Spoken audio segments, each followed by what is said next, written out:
Bon, l'objectif de cette conférence est très simple, c'est de soutenir le parti PASTEF. Parce que depuis que le Sénégal est Sénégal, on n'a jamais entendu le secteur du tourisme au Parlement ou bien à l'hémicycle. Donc notre idée était d'avoir un des nôtres à l'Assemblée nationale.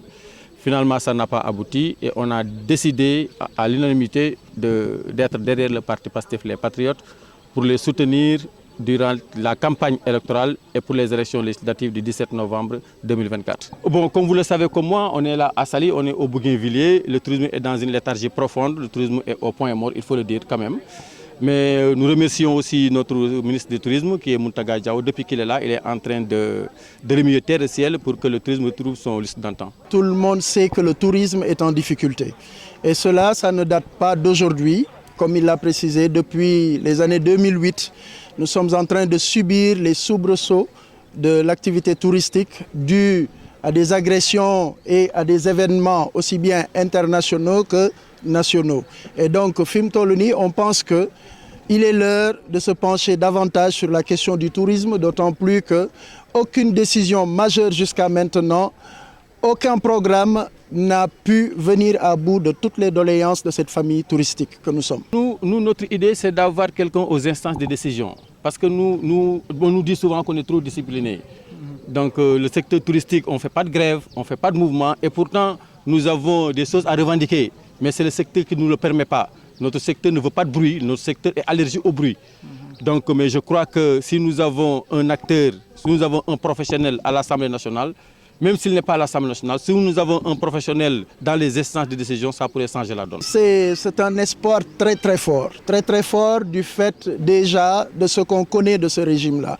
Nous connaissons du président Bassirou Diomaye Faye et de son premier ministre, M. Ousmane Sonko, l'engagement par rapport à ce secteur-là. N'oubliez pas qu'ils ont été à plusieurs reprises de passage ici au niveau de la station de Saly. Le président Ousmane Sonko, durant son émékoutour, a résidé ici à Saly, a reçu des délégations et des mouvements et le monde appartenant au tourisme. Il a eu à prendre des engagements et comme tout le monde le sait certainement, dans le programme du PASTEF, il y a une commission spéciale qui est consacrée à ce tourisme-là et qui regroupe beaucoup d'experts qui ont eu à contribuer à diagnostiquer tous les problèmes du tourisme en y apportant des suggestions, des propositions qui ont fini par faire le programme du PASTEF dans ce tourisme-là.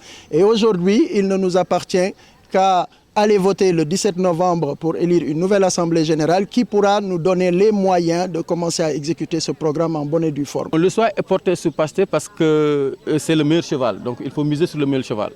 Donc on a lu le programme du parti touristique de PASTEF, parti touristique du projet PASTEF, et ça nous a convaincus.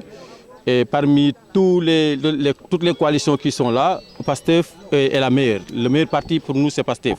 Donc on a décidé de soutenir PASTEF, on a décidé de battre campagne avec comme slogan les meetings du tourisme. On a décidé de donner à fond pour permettre à monsieur son excellence Bassirou Diomaye Faye et le premier ministre Ousmane Sonko d'avoir minimum 140 à 145 députés à l'Assemblée nationale. Donc actuellement, nous avons inscrit 3000 personnes qui sont là en attendant parce que nous voulons donner à monsieur Ousmane Sonko lors d'un meeting 50 000 à 60 000 voix minimum pour le tourisme. Parce que le tourisme est composé de 100 000 acteurs. Voilà, qui sont actuellement des serveurs, des cuisiniers, etc. Mais nous comptons lui remettre 50 à 60 000 inscrits avec leur carte d'identité qui sont des votants potentiels.